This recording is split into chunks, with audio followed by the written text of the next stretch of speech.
ओम शांति। आज 9 तारीख है, शुक्रवार का दिन है। तो प्यारे प्यारे बाप दादा का हम सबसे पहले शुक्रिया अदा करेंगे और साथ साथ आज सारे दिन में मैं ब्राह्मण कुलभूषण चरित्रवान आत्मा हूँ, इस स्वमान का अभ्यास करेंगे। बाबा हमेशा कहते हैं कि सबसे ऊंचते ऊंच कुल है ब्राह्मण कुल, जो देवताओं से भी श्रेष्ठ है। ब्राह्मण चोटी का भी गायन किया हुआ है। ऐसे ऊंचते ऊंच परमपिता परमात्मा शिव की ईश्वरीय संतान हम ब्रह्मा कुमार कुमारी है। तो सारा दिन इस स्वमान का अभ्यास भी करना है और इस श्रेष्ठ ऊंचे कुल के स्वमान के स्थिति में स्थित भी रहना है। तो आज प्यारे बाबा ने कहा है कि सारे दिन में सबसे अच्छा टाइम है सवेरे का, उसमें भी अमृत वेला बाबा कहते हैं। तो सवेरे सवेरे उठ बच्चों को बाबा से मीठी मीठी बातें करनी है, साथ साथ ज्ञान की बातों का विचार सागर मंथन करना है, क्योंकि दिन में सबसे अच्छा टाइम है सवेरे का, बाबा कहते हैं। तो इस सवेरे के टाइम को कहते वैसे लौकिक में भी कहते हैं सवेरे सोना और सवेरे उठना, माना जल्दी सोकर बाबा कहते जल्दी उठो और अपनी बुद्धि की लाइन बाबा से जोड़ो और बाबा से मीठी मीठी बातें करते रहो। तो आज का प्यारे बाबा का महावाक्य है, बाबा कहते मीठे बच्चे सवेरे सवेरे उठ बाबा से मीठी मीठी बातें करो। विचार सागर मंथन करने के लिए सवेरे का टाइम बहुत अच्छा है। प्रश्न है, भक्त भी भगवान को सर्वशक्तिवान कहते हैं और तुम बच्चे भी, लेकिन दोनों में अंतर क्या है? तो उत्तर है, वो कहते हैं कि भगवान तो जो चाहे वो कर सकता है, सब कुछ उनके हाथ में है। लेकिन तुम जानते हो बाबा ने कहा है मैं भी ड्रामा के बंधन में बंधा हुआ हूं। ड्रामा सर्वशक्तिवान है। बाप को सर्वशक्तिमान इसलिए कहा जाता है क्योंकि उनके पास सर्व को सद्गति देने की शक्ति है। ऐसा राज्य स्थापन करता जिसको कोई भी छीन नहीं सकता। बाबा कहते हैं, माना भक्ति में भी भगवान को सर्वशक्तिवान कहते हैं और यहाँ भी। तो उसमें अंतर क्या है? तो वो लोग समझते भगवान जो चाहे सो कर सकता है, सब कुछ उनके ही हाथ में। लेकिन बाबा कहते हैं मैं सर्वशक्तिवान हूँ, लेकिन मैं भी ड्रामा के बंधन में बंधा हुआ।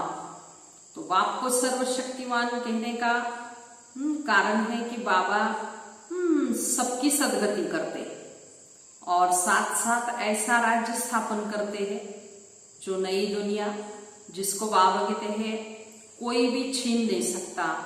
न कोई वहां दुख है, न कोई अशांति है, न कोई विकार होंगे। ऐसी दुनिया बाप ही आकर स्थापन करते हैं, इसलिए उनको सर्वशक्तिवान के कहा जाता है ज्ञान मार्ग में। ओम शांति। किसने कहा? बाबा ने। ओम शांति ये किसने कहा?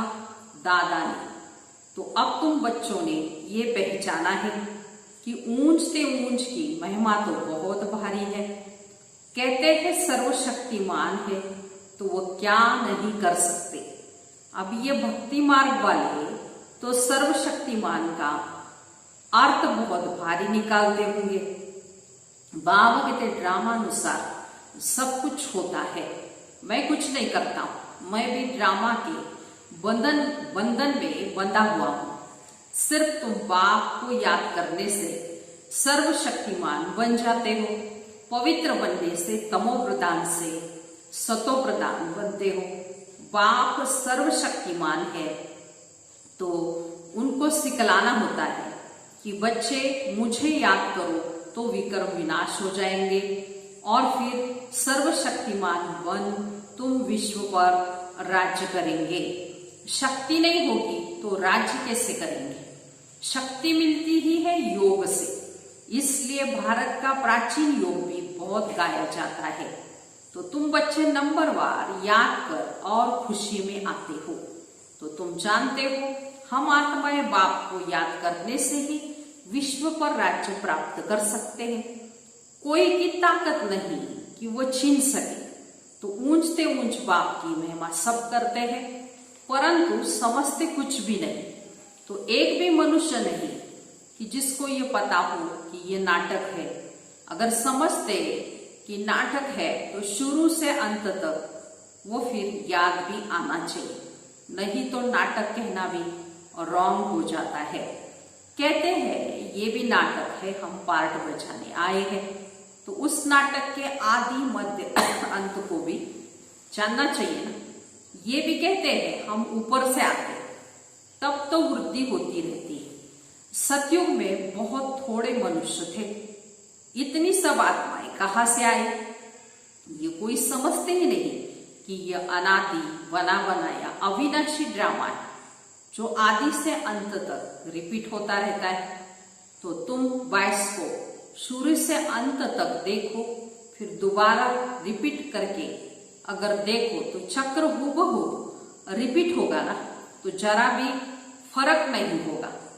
तो बाबा मीठे मीठे बच्चों को कैसे बैठ समझाते हैं, कितना मीठा बाप है। बाबा आप कितने मीठे हो। बाबा बस अभी तो हम चलते हैं अपने सुखधाम।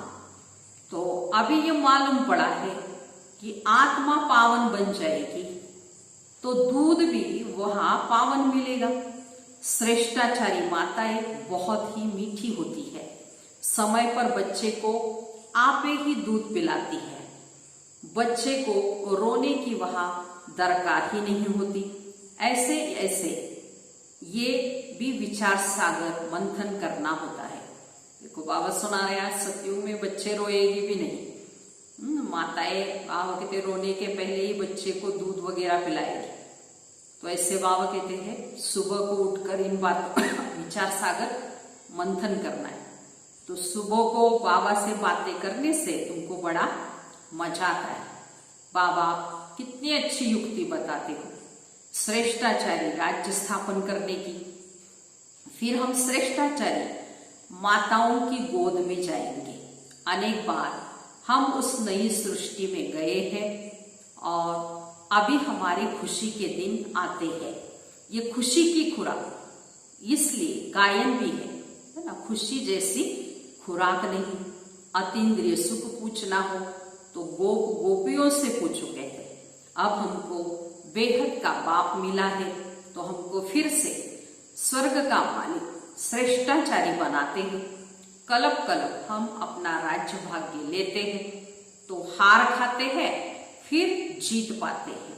तो अभी बाप को याद करने से हम रावण पर जीत पाते हैं, फिर हम पावन बन जाएंगे।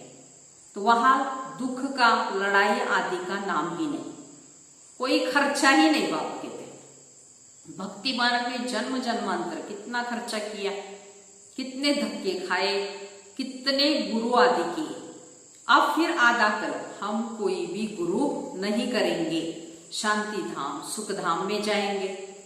तो बाबा कहते हैं सुख धाम के राही हो तुम। अब दुख धाम से हमको सुख धाम में जाना है। वह हमारा बाबा है, देखो हमको कैसे पढ़ा रहे हैं। हमारा यादगार भी यहाँ है, ये तो बड़ा वंडर है। इस तेलवाड़ा मंदिर को तो बाबा कहते हैं तुम जानते हो, ये एक्यूरेट यादगार है, इसकी महिमा अपरम अपार है। हम राजयोग सीखते हैं, उसका यादगार तो जरूर बनेगा ना। तो ये हूबहू हमारा यादगार है। मम्मा बाबा और बच्चे बैठे हैं, नीचे योग सीख रहे हैं, ऊपर में स्वर्ग की राजा। झाड़ में कितना क्लियर है। तो बाबा ने कैसे साक्षात्कार कराए, फिर बैठ चित्र बनाए। बाबा ने ही साक्षात्कार कराया और फिर करेक्ट भी कराया। तो कितना एक्यूरेट वहां कहते हैं, ये यादगार है। तो इसका ड्रामा में साक्षात्कार भी बच्चों को कराया है। तो वंडर है, सारी नई नॉलेज है।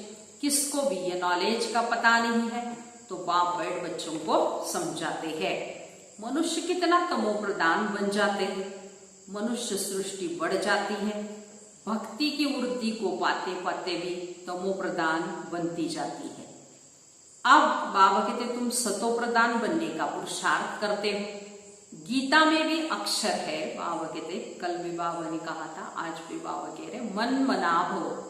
सिर्फ ये नहीं जानते कि भगवान कौन है। अब तुम बच्चों को सवेरे सवेरे उठकर विचार सागर मंथन करना है कि मनुष्यों को भगवान का परिचय कैसे दे। भक्ति में भी मनुष्य सवेरे सवेरे उठकर कोटि में बैठ, एकांत में बैठ भक्ति करते हैं।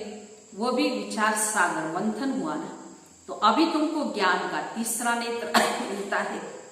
तो बाप तीसरा नेत्र देने की कथा सुनाते हैं, जिसको फिर तीसरी की कथा भी कह दिया है। तो तीसरी की कथा, अमर कथा, सत्यनारायण की भी कथा मशहूर है। सुनाने वाला है ही एक बाप, जो भक्ति मार्ग में ये कथाएं चलती है। तो ज्ञान से तुम बच्चे साल्वेंट बनते हो। तो इसलिए देवताओं को पदमपति कहते हैं।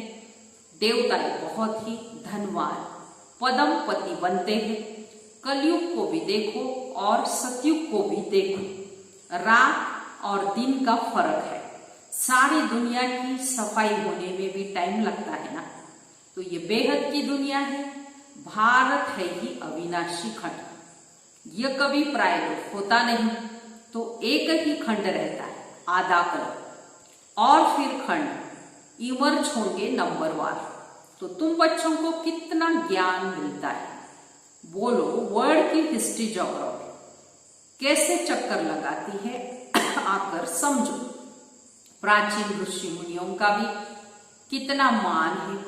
तो बहुत बात कहते उनका भी मान है, परंतु वह भी सृष्टि के आदि मध्यंत को जानते नहीं। वह है हठ योगी। हाँ, बाकी उनमें पवित्रता की ताकत है, जिससे भारत को वो थमाते हैं। नहीं तो भारत पता नहीं भारत क्या क्या हाल हो जाता। मकान को पोछे आदि लगाई जाती है ना, तो शोभा होती है। भारत महान था, वह अब पतित बना है। वहां तुम्हारा सुख भी बहुत समय चलता है। तुम्हारे पास बहुत ही धन भी रहता है। तो तुम भारत में ही रहते हो। तुम्हारा राज्य था, कल की बात। फिर बाद में अन्य धर्म आए, तो उन्होंने आकर कुछ सुधार कर अपना नाम बाला किया। अब वह भी सब तमो प्रधान बन गए हैं। तो बाप का नाम, रूप, देश, काल तुम सब जानते हो। तो ऊंचते ऊंच बाप का पार्ट भी मशहूर है। तो अभी तुम जानते हो, वो बाप हमको डायरेक्शन देते हैं।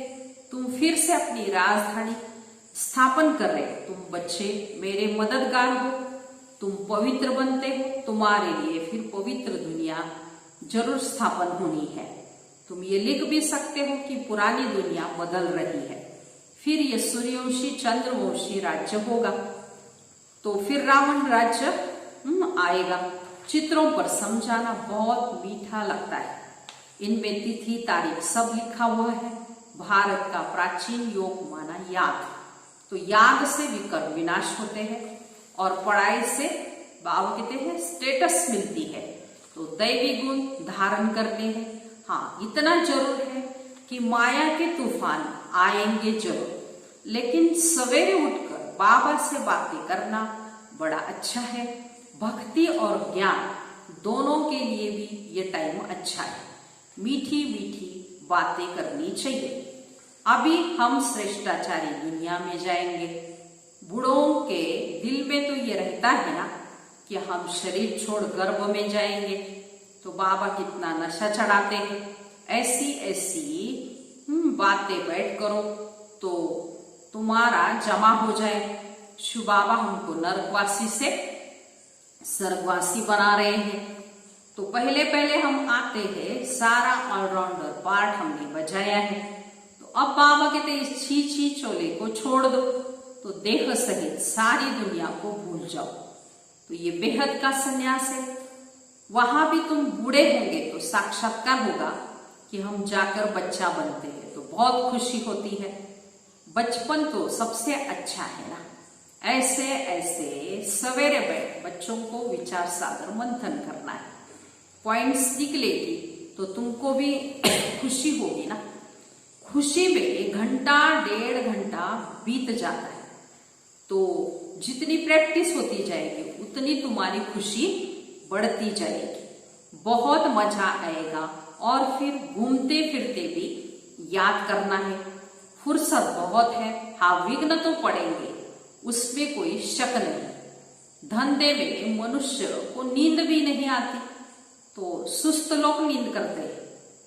फुर्सत बहुत है वहां के, तो तुम जितना हो सके शिव बाबा को याद करते रहो। धंधे में बाबा कहते देखो मनुष्य को फुर्सत भी नहीं होती, तो वो नींद भी नहीं करते।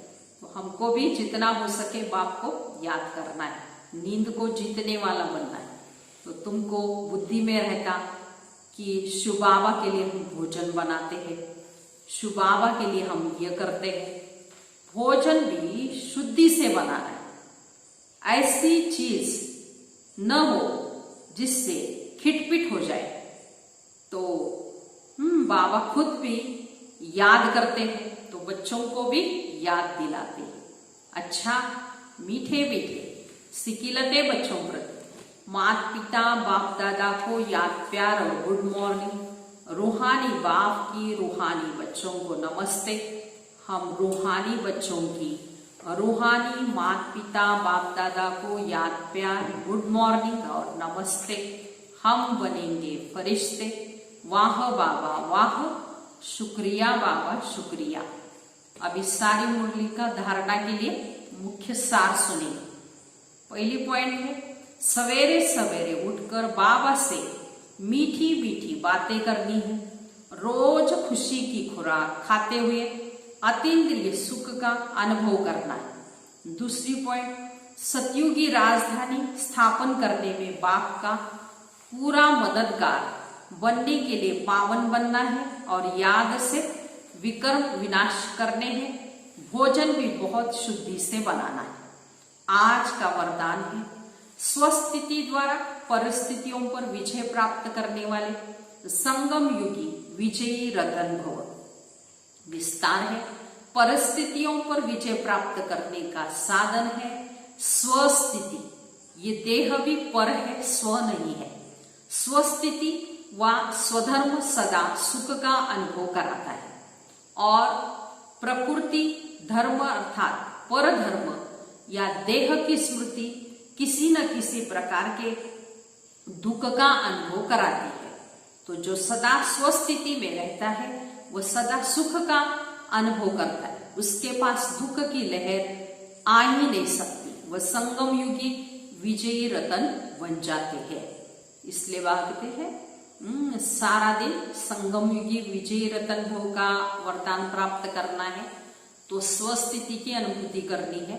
वह कहते स्वस्थिति से हर एक परिस्थिति पर सहज ही विजय प्राप्त कर सकते हैं। देह भी पर है, स्व नहीं है। स्वस्थिति स्वधर्म भाव कहते सदा सुख का अनुभव कराता है। पर माना पर धर्म देह की स्मृति दुख में लाती है, दुख का अनुभव कराती है। इसलिए सदा भाव स्वस्थिति में रहना है, स्वस्थिति का अनुभव करना है।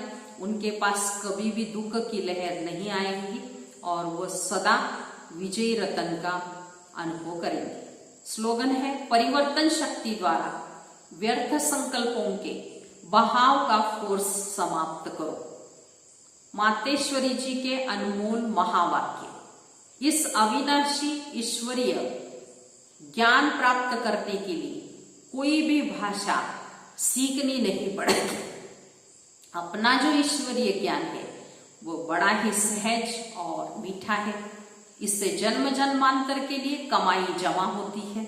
ये ज्ञान इतना सहज है जो कोई भी महान आत्मा अहिल्या जैसी पत्थर बुद्धि कोई भी धर्म वाला बालक से लेकर वृद्ध तक कोई भी प्राप्त कर सकता है।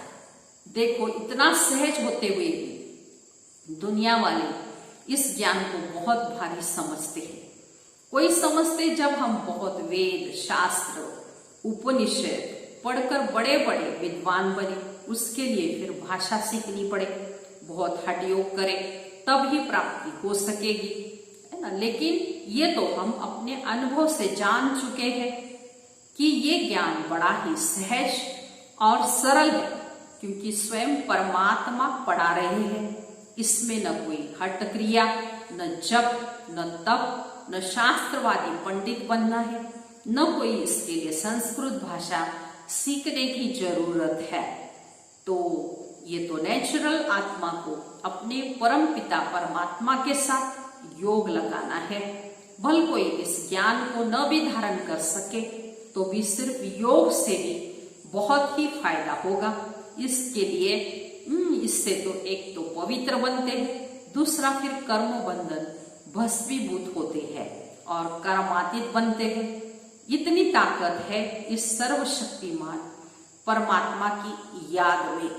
भल वो अपने साकार ब्रह्मा तन द्वारा हमें योग सिखा रहे हैं, परंतु याद फिर भी डायरेक्ट उस ज्योति स्वरूप शिव परमात्मा को ही करना है। तो उस याद से ही कर्म बंधन की मैल उतरेगी और आत्मा फिर पावन सतोप्रधान बनेगी। अच्छा, ओम शांति।